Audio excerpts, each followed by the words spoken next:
ನಮಸ್ಕಾರ ವೀಕ್ಷಕರೇ. ಪ್ರಪಂಚದಾದ್ಯಂತ ಅಕ್ರಮ ವಲಸಿಗರ ಸಮಸ್ಯೆ ಹೆಚ್ಚಾಗ್ತಾ ಇದ್ದು, ಭಾರತದಲ್ಲಿ ಕೋಟ್ಯಂತರ ಸಂಖ್ಯೆಯಲ್ಲಿ ಬೀಡು ಬಿಟ್ಟಿರೋ ಬಾಂಗ್ಲಾ ವಲಸಿಗರನ್ನ ಆಚೆ ಕಳಿಸೋದಕ್ಕೆ ಭಾರತೀಯರ ಬೇಡಿಕೆ ಹೆಚ್ಚಾಗ್ತಾ ಇದೆ. ಆದರೆ ಈ ಹೊತ್ತಲ್ಲಿ ಸುಪ್ರೀಂ ಕೋರ್ಟ್ ನೀಡಿರೋ ಆದೇಶವೊಂದು ಸಮಸ್ತ ಭಾರತೀಯರಿಗೆ ಅಸಮಾಧಾನವನ್ನ ತರಿಸ್ತಾ ಇದೆ.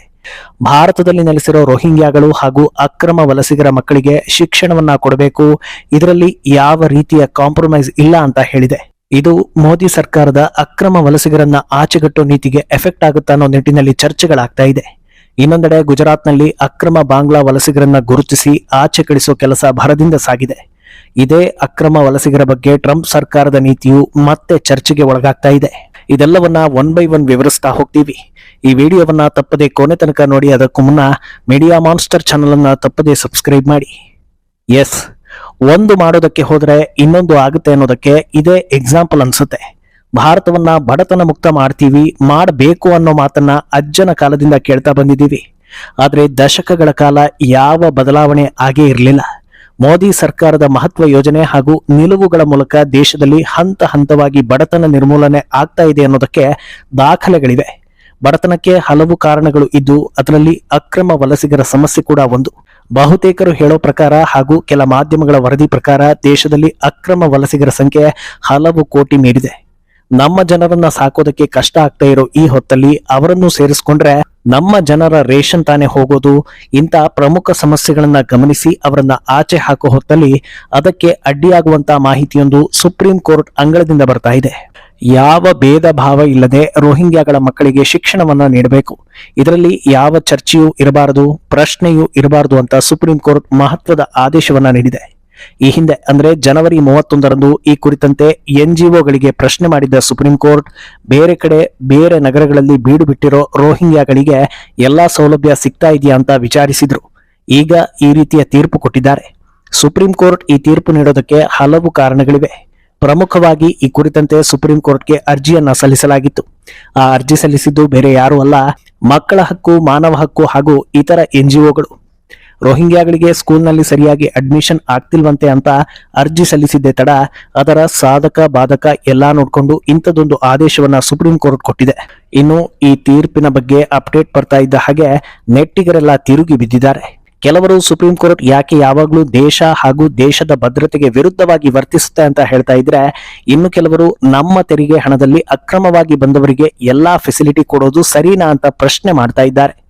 ಮತ್ತೆ ಕೆಲವರು ದೇಶದಲ್ಲಿ ಕಾನೂನು ಸುವ್ಯವಸ್ಥೆ ಸುಧಾರಣೆ ಆಗ್ಬೇಕು, ಹೀಗೆ ಆದ್ರೆ ಆಗೋದಿಲ್ಲ ಅಂತ ಅಭಿಪ್ರಾಯವನ್ನ ವ್ಯಕ್ತಪಡಿಸ್ತಾ ಇದ್ದಾರೆ. ಇನ್ನು ಕೆಲವರು ನಮ್ಮ ದೇಶದಲ್ಲಿ ಶಿಕ್ಷಣ ವಂಚಿತ ಮಕ್ಕಳಿಗೆ ಏನು ಪರಿಹಾರ ಮಾಡಬೇಕು ಅಂತ ಯೋಚಿಸಬೇಕಾಗಿರೋ ರಾಜಕಾರಣಿಗಳು ಅನಾವಶ್ಯಕ ವಿಚಾರದಲ್ಲಿ ಮುಳುಗಿದ್ದಾರೆ. ಆದ್ರೆ ವಿದೇಶಿ ಶಕ್ತಿಗಳು ಅಕ್ರಮ ವಲಸಿಗರ ಮಕ್ಕಳ ಶಿಕ್ಷಣಕ್ಕೆ ಹೇಗೆ ಕ್ಷಣ ಮಾತ್ರದಲ್ಲಿ ವ್ಯವಸ್ಥೆ ಮಾಡ್ತಾ ಇದೆ ಅಂತಲೂ ಹೇಳ್ತಾ ಇದ್ದಾರೆ. ಇನ್ನು ಕೆಲವರು ಟ್ರಂಪ್ ಮಾಡ್ತಾ ಇರೋದೇ ಸರಿ ಅಂತ ನಿಲುವನ್ನ ನಮ್ಮಲ್ಲೂ ತೆಗೆದುಕೊಳ್ಬೇಕು ಅಂತ ಹೇಳ್ತಾ ಇದ್ರೆ, ಮತ್ತೆ ಕೆಲವರು ಶಿಕ್ಷಣ ಎಲ್ಲರ ಹಕ್ಕು, ಸುಪ್ರೀಂ ಕೋರ್ಟ್ ಮಾಡಿದ್ದು ಸರಿ ಇದೆ ಅಂತಲೂ ಹೇಳ್ತಾ ಇದ್ದಾರೆ. ಅಂದಹಾಗೆ ಜನರು ಬೇಸರ ವ್ಯಕ್ತಪಡಿಸ್ತಾ ಇರೋದಕ್ಕೆ ಪ್ರಮುಖ ಕಾರಣಗಳಿವೆ. ಅದೇನೆಂದ್ರೆ, ಭಾರತದ ಒಳಗೆ ಅಕ್ರಮವಾಗಿ ಬಂದವರಿಗೆ ಎಲ್ಲಾ ಫೆಸಿಲಿಟಿ ಕೊಡೋ ವ್ಯವಸ್ಥಿತ ಜಾಲ ಇದೆ, ವಿದೇಶಿ ಶಕ್ತಿಗಳಿವೆ, ಸುಪ್ರೀಂ ಕೋರ್ಟ್ ಕೂಡ ಅಷ್ಟು ಅನ್ನುತ್ತೆ. ಮಾನವ ಹಕ್ಕು, ಮಕ್ಕಳ ಹಕ್ಕು, NGOಗಳು ಹಾಗೂ ಇತರೆ ವಿದೇಶಿ ಶಕ್ತಿಗಳು ಹಿಂದೂ ಏತರರಿಗಾಗಿ ಸದಾ ಒಂದು ಹೆಜ್ಜೆ ಮುಂದಿಟ್ಟಿರುತ್ತೆ. ಆದ್ರೆ ಇದೇ ಪಕ್ಕದ ಬಾಂಗ್ಲಾದಲ್ಲಿ ದಿನ ಬೆಳಗಾದ್ರೆ ಹಿಂದೂಗಳ ನರಮೇಧ ಆಗ್ತಾ ಇದೆ. ಒಂದೇ ಒಂದು ಜಾಗತಿಕ ಸಂಸ್ಥೆಗಳು ಆ ವಿಚಾರವನ್ನ ಗಂಭೀರವಾಗಿ ತೆಗೆದುಕೊಳ್ತಾ ಇಲ್ಲ. ಶಿಕ್ಷಣ, ಮಕ್ಕಳ ಹಕ್ಕು ಅನ್ನೋದು ಎಲ್ರಿಗೂ ಗೊತ್ತಿರೋದೆ. ಭಾರತದಂತ ದೇಶಕ್ಕೆ ಶಿಕ್ಷಣದ ಪಾಠ ಹೇಳೋ ಅವಶ್ಯಕತೆ ಇಲ್ಲ. ಆದ್ರೆ ಮಕ್ಕಳಿಗೆ ಶಿಕ್ಷಣ ಕೊಡೋ ನೆಪದಲ್ಲಿ ಅವರನ್ನ ಇಲ್ಲೇ ಉಳಿಸಿಕೊಳ್ಳೋ ಕೆಲಸ ಆಗ್ತಾ ಇರೋದೇ ಭಾರತೀಯರ ಅಸಮಾಧಾನಕ್ಕೆ ಕಾರಣ ಆಗ್ತಾ ಇರೋದು. ಈಗ ಮಕ್ಕಳು ಅನ್ನೋ ಕಾರಣಕ್ಕೆ ಶಿಕ್ಷಣದ ನೆಪದಲ್ಲಿ ಉಳಿಸ್ಕೊಳ್ತಾರೆ. ಆಮೇಲೆ ಮಕ್ಕಳನ್ನ ಪೋಷಕರಿಂದ ದೂರ ಮಾಡೋದು ಸರಿಯಲ್ಲ ಅಂತ ಹೇಳಿ ಅವರನ್ನು ಉಳಿಸಿಕೊಳ್ತಾರೆ. ನಾಳೆ ಇದು ಬೇರೆಯವರಿಗೆ ಅಕ್ರಮವಾಗಿ ಬರೋದಕ್ಕೆ ದಾರಿ ಮಾಡಿ ಕೊಟ್ಟಂತಾಗತ್ತೆ. ಭಾರತದ ಒಳಗೆ ಚಿಕ್ಕ ಮಕ್ಕಳನ್ನ ಕರ್ಕೊಂಡು ಬಂದ್ರೆ ಸೇಫ್ ಆಗ್ಬೋದು ಅನ್ನೋ ಮೆಸೇಜ್ ಪಾಸ್ ಆದಂತಾಗತ್ತೆ. ಇದೇ ಎಲ್ಲರ ಆತಂಕಕ್ಕೆ ಕಾರಣ ಆಗ್ತಾ ಇರೋದು. ಇನ್ನು ಮೋದಿ ಸರ್ಕಾರದ ಮುಂದಿನ ಮಹತ್ವದ ನಿಲುವುಗಳ ಪೈಕಿ ಅಕ್ರಮ ಬಾಂಗ್ಲಾ ನಿವಾಸಿಗಳನ್ನ ಆಚೆಗೆ ಅಟ್ಟೋದಕ್ಕೆ ಯೋಜನೆ ರೂಪಿಸೋದು ಕೂಡ ಒಂದು. ಈ ಹಿಂದೆ ಗೃಹ ಸಚಿವ ಅಮಿತ್ ಶಾ ಈ ಬಗ್ಗೆ ಕ್ಲಾರಿಟಿ ಕೊಟ್ಟಿದ್ರು.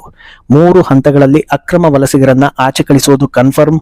ಅಕ್ರಮ ವಲಸಿಗರ ಬಳಿ ಇರೋ ನಕಲಿ ದಾಖಲೆಗಳನ್ನ ವೆರಿಫೈ ಮಾಡ್ತೀವಿ, ದಾಖಲೆ ಮಾಡಿಸಿ ಕೊಟ್ಟವರನ್ನು ಬಿಡೋದಿಲ್ಲ ಅಂತ ಖಡಕ್ ಆಗಿ ಹೇಳಿದ್ರು. ಈಗ ಈ ಬೆಳವಣಿಗೆ ನಡೀತಾ ಇದೆ. ಆದರೆ ಲೀಗಲ್ ಆಗಿಯೇ ಕೇಂದ್ರ ಸರ್ಕಾರ ಗಡಿಪಾರು ಪ್ರಕ್ರಿಯೆ ಮಾಡೋದ್ರಿಂದ ಇದಕ್ಕೊಂದು ಪರಿಹಾರವನ್ನ ರಚಿಸಿಕೊಂಡೇ ಬಿಲ್ ಪಾಸ್ ಮಾಡಬಹುದು ಎನ್ನಲಾಗ್ತಾ ಇದೆ. ಕೋರ್ಟ್ ಆದೇಶ ಮೀರಬಾರದು, ದೇಶದ ಭದ್ರತೆಗೂ ಧಕ್ಕೆ ಆಗಬಾರದು, ಹಾಗೆ ಒಂದು ರೀತಿಯ ನಿಲುವನ್ನ ತೆಗೆದುಕೊಳ್ಳಲಾಗುತ್ತೆ ಅಂತಲೂ ಹೇಳಲಾಗ್ತಾ ಇದೆ. ಇನ್ನು ಈ ಆದೇಶ ಕಾನೂನು ಗೊಂದಲಗಳ ಮಧ್ಯೆ ಅಕ್ರಮ ವಲಸಿಗರನ್ನ ಪತ್ತೆ ಹಚ್ಚೋ ಕೆಲಸ ಕೂಡ ನಿರಂತರವಾಗಿ ಮುಂದುವರೆದಿದೆ. ಗುಜರಾತ್ನಲ್ಲಿ ಅಕ್ರಮ ಬಾಂಗ್ಲಾ ವಲಸಿಗರನ್ನ ಪತ್ತೆ ಹಚ್ಚಿ ಬಂಧಿಸಲಾಗಿದೆ. ರಾಜಧಾನಿ ಅಹಮದಾಬಾದ್ನಲ್ಲೇ ಬೀಡು ಬಿಟ್ಟಿದ್ದ ಇವರು ವಿವಿಧ ದಂಧೆಗಳಲ್ಲಿ ತೊಡಗಿದ್ದು ವೇಶ್ಯಾವಾಟಿಕೆ ಜಾಲವನ್ನ ಭೇದಿಸೋ ಹೊತ್ತಲ್ಲಿ ಈ 15 ಜನ ಪತ್ತೆಯಾಗಿದ್ದಾರೆ. ತಕ್ಷಣವೇ ಅವರನ್ನ ವಶಕ್ಕೆ ಪಡೆಯಲಾಗಿದೆ.